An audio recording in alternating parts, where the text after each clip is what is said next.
Deus quer purificar o ser humano e o mundo. Vamos apresentar para você o que tem acontecido nesse mundo.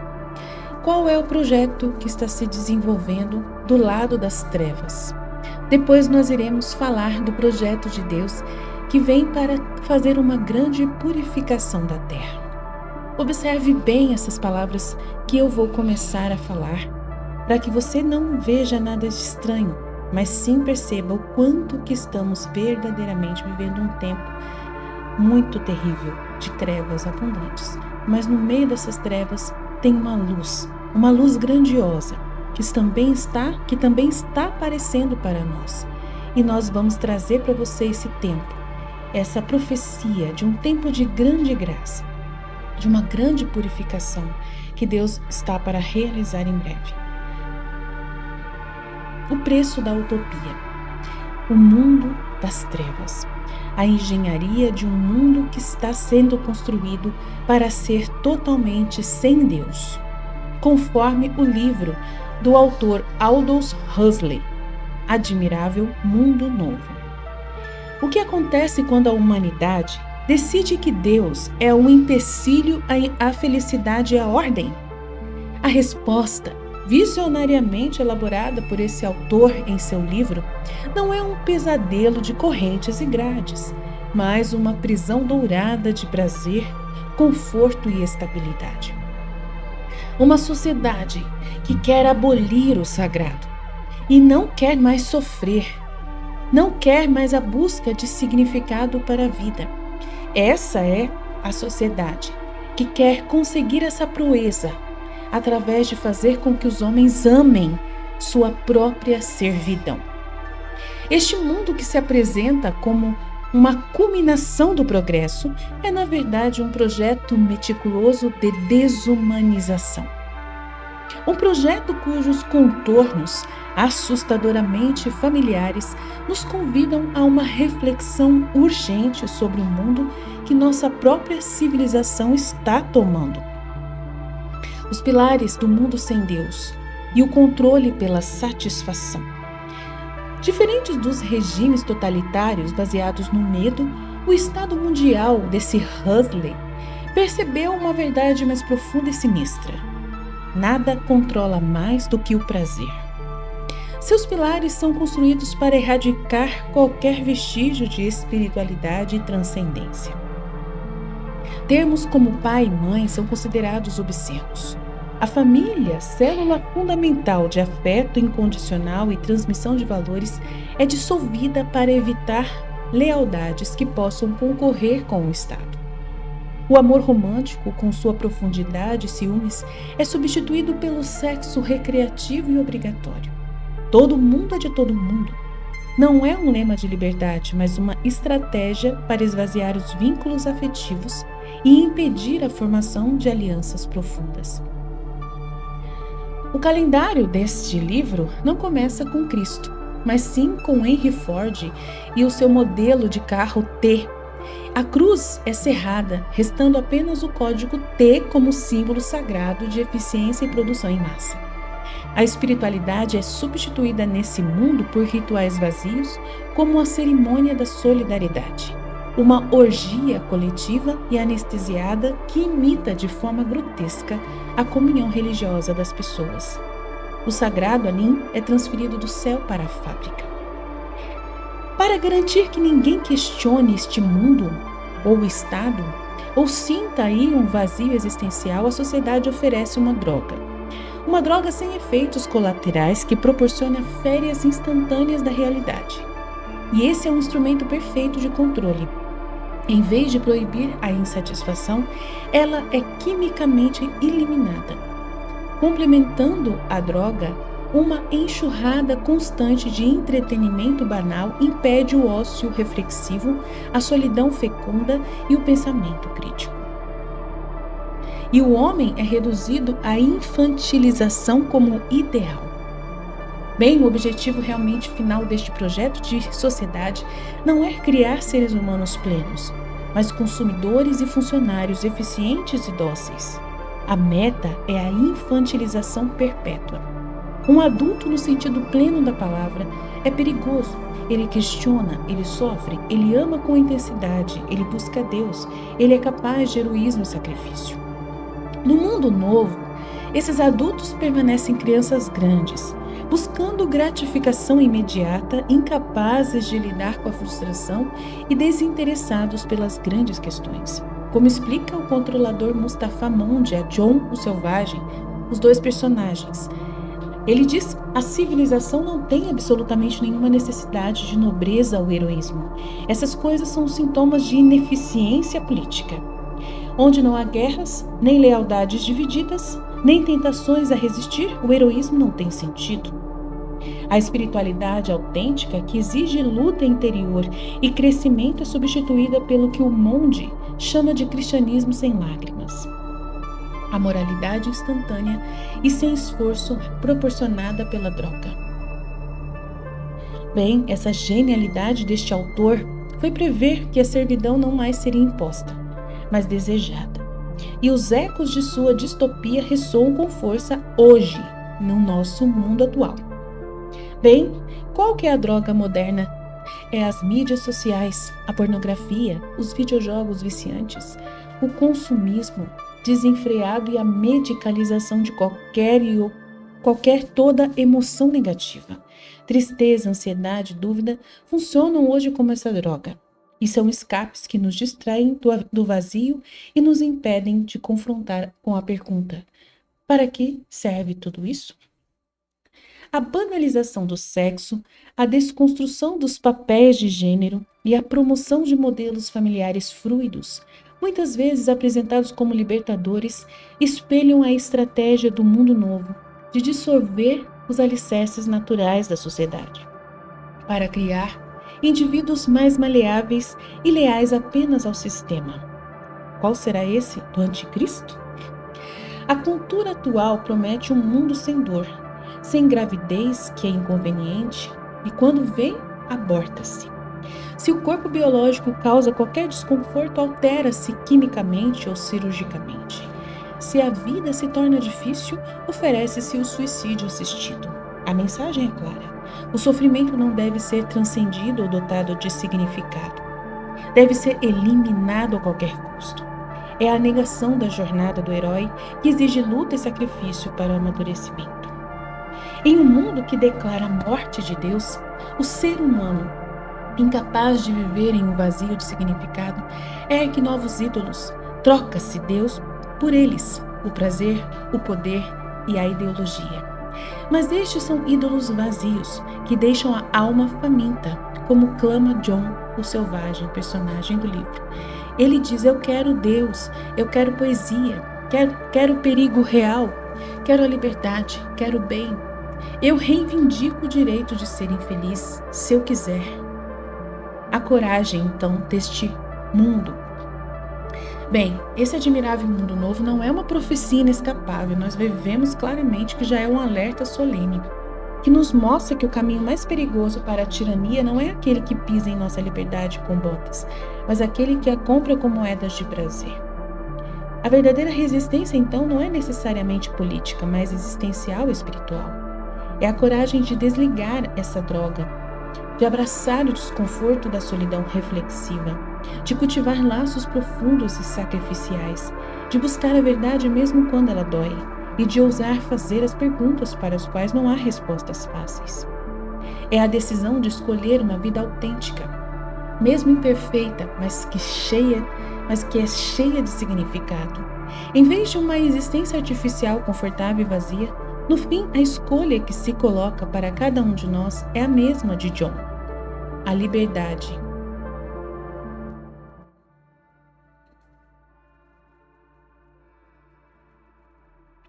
Com toda a sua dor e glória, ou a felicidade programada de uma gaiola dourada. Qual mundo você deseja pertencer? Bem, essa é a pergunta muito importante. Acabei de apresentar para você o que está acontecendo com o nosso mundo de trevas, como que nosso mundo está se encaminhando para uma treva de servidão, aonde Deus não é mais bem-vindo. Bem, esse mundo não agrada a Deus, e quem manda aqui é Ele. Por isso, nós vamos falar agora do que Deus está preparando para fazer nestes tempos. Ele vai purificar. E essas pessoas que quiserem essa versão de mundo serão purgadas da terra. O que quer dizer? Serão retiradas, como ervas daninhas que não estão sendo capazes de fazer aquilo para o qual Deus as criou. Essas pessoas vão ser retiradas da terra. Por isso não tem lugar para elas. Por mais que elas tentem, não tem lugar para elas. Deus não as suportará. Por isso nós queremos trazer para você o que Deus está projetando para os tempos vindouros. E dizem que 2026 pode ser o grande chamado de Deus para esse momento, para essa grande purificação. Talvez. Não sabemos exatamente o tempo, mas eu sei que já estou vivendo hoje na luz, já buscando essa renovação interior. Eu já estou vivendo a hora da vontade de Deus. Mas eu quero falar para você sobre esse momento. E enquanto o mundo observa com perplexidade o aumento de conflitos, o desequilíbrio da natureza e uma inquietação generalizada no coração dos homens, há um aviso solene que Deus vai gritar cada vez mais forte à sociedade, que será ecoado que já está ecoado há quase um século através dos escritos da serva de Deus Luísa Picarreta e de demais outros místicos da igreja, que ressoa com uma urgência profética. Esta não é uma mensagem de uma profeta adormecida, mas um reflexo das verdades eternas sobre a vontade divina que agora começam a se manifestar no tecido da realidade com uma clareza impressionante. As chamadas profecias que circulam no meio católico, apontando para um ano ou um começo de um tempo, não são um roteiro de terror, mas a confirmação de um processo espiritual há muito descrito. A chegada de um tempo de separação do joio e do trigo, de grande purificação, onde a humanidade será convidada de forma definitiva a escolher entre a sua vontade própria e a vontade de Deus. Bem, através de Luísa Picarreta, aprendemos que a criação é um reflexo do Criador. Quando a criatura se rebela contra o seu Criador, toda a criação geme sob o peso dessa desordem, conforme Romanos 8:22. Os fenômenos que assustam o mundo, a inversão dos polos magnéticos, os terremotos em lugares inesperados, as pandemias e crises econômicas e guerras, não são castigos arbitrários. São antes sinais consequenciais. É a Terra, submetida à vaidade humana, que reclama e se reajusta. É o organismo do mundo reagindo à doença do pecado. Como um corpo que entra em febre para combater uma infecção, o planeta está a passar por um processo doloroso, mas necessário de purificação. Estes eventos são as trombetas do nosso tempo, e não são para aterrorizar, mas para despertar. São um chamado audível de que a vida fora da vontade de Deus é em si mesma um grande colapso. É o que nós ouvimos neste mundo do escritor, do admirável mundo novo. Um mundo totalmente colapsado. Pois bem, há um ponto de virada espiritual. Por isso, esse início de um tempo não deve ser visto como uma data apocalíptica no sentido popular, mas como uma representação do auge deste processo de separação do joio e do trigo. Será um tempo em que a linha que divide o bem do mal se tornará visível realmente para todos. E não vai ser no céu, mas sim nas ações e intenções dos corações. Este período que começa, a vontade de Deus vai atuar como um crisol. Tudo o que foi construído sobre a areia movediça do humanismo ateu, do materialismo e do prazer egoísta, começará a ruir de forma mais evidente. Instituições, economias e seguranças fundamentais apenas no homem revelarão a sua fragilidade. No entanto, para aqueles que viveram escondidos na vontade divina, este será um tempo de proteção e de paz inexplicável. Eles serão como a arca de Noé, preservados no meio do dilúvio, não pelo próprio mérito, mas por terem feito da vontade de Deus a sua morada. As visões que apontam então para um tempo e para um local como refúgio, não são primariamente geográficos, simbolizam o estado da alma que será salvo. Há um lugar espiritual neste mundo que vai representar os corações humildes, simples e cheios de fé, que não se corromperam com o intelectualismo vazio, nem com o ceticismo orgulhoso. São as almas que mantiveram viva a chama da oração, da confiança e da obediência filial.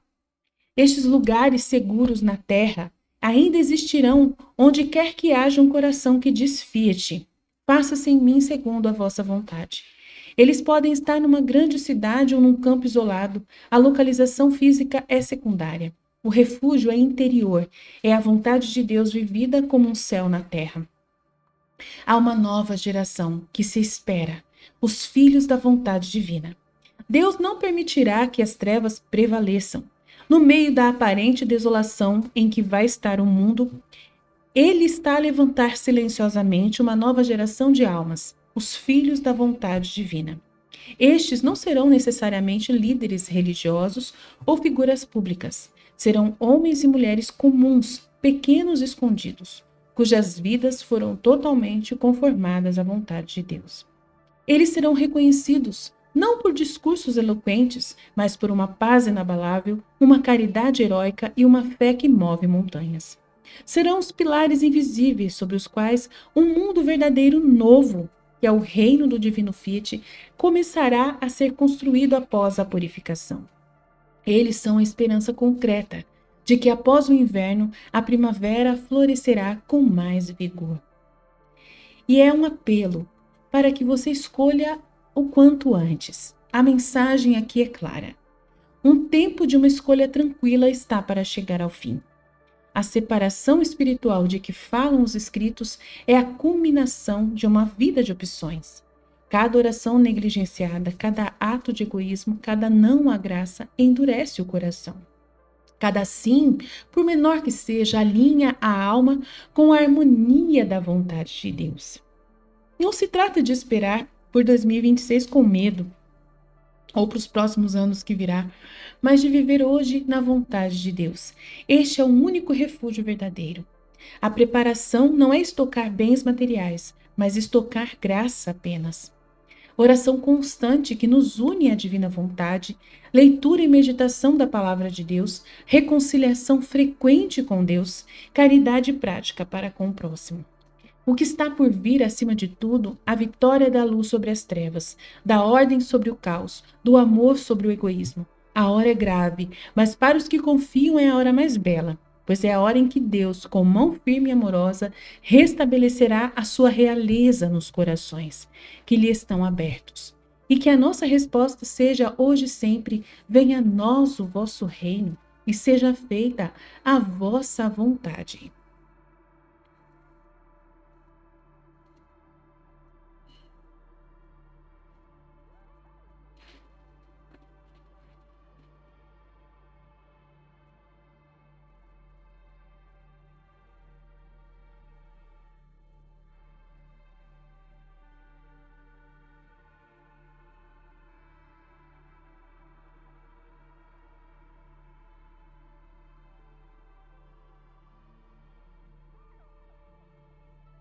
Jesus diz nos escritos da serva de Deus, Luísa Picarreta, sobre essa grande purificação que irá acontecer.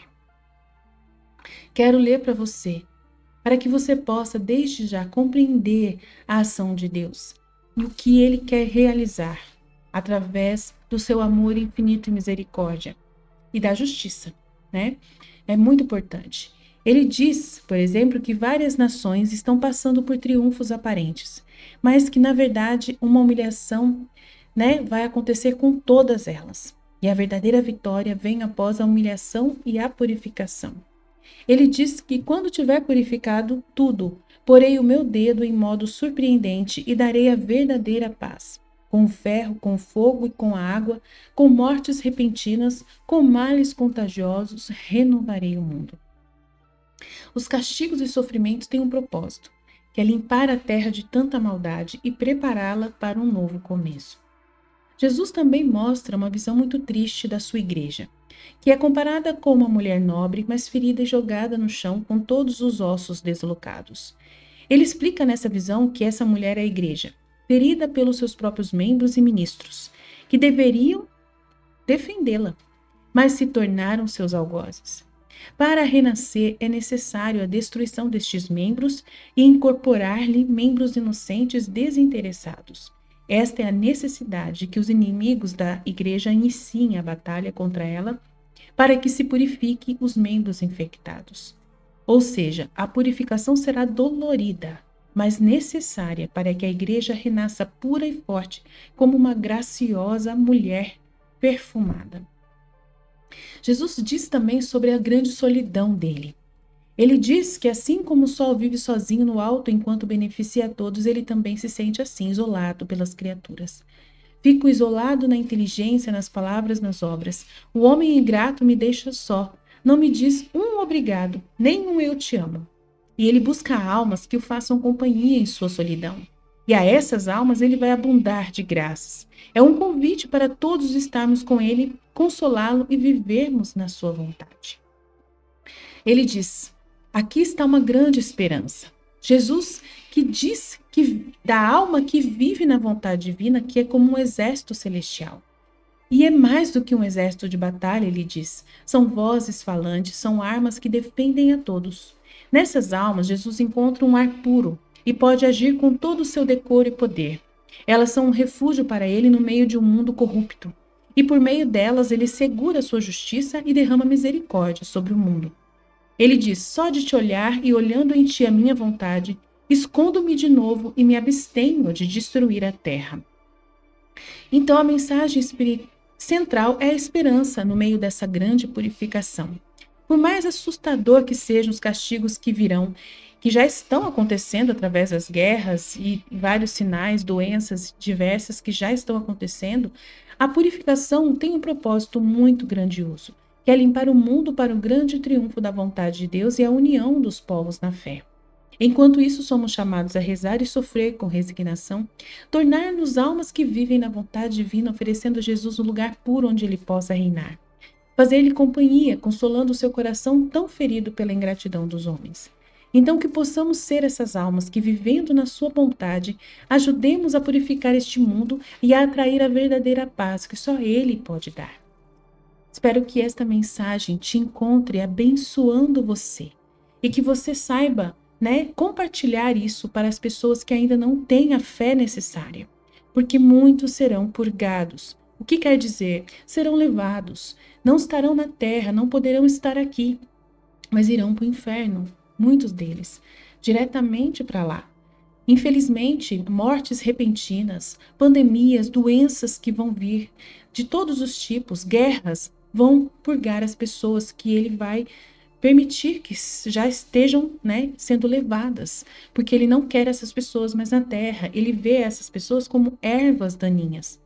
Por isso nós temos que ter muita misericórdia no nosso coração e rezar por essas almas, para que elas ainda tenham tempo quanto antes para fazer a escolha verdadeira.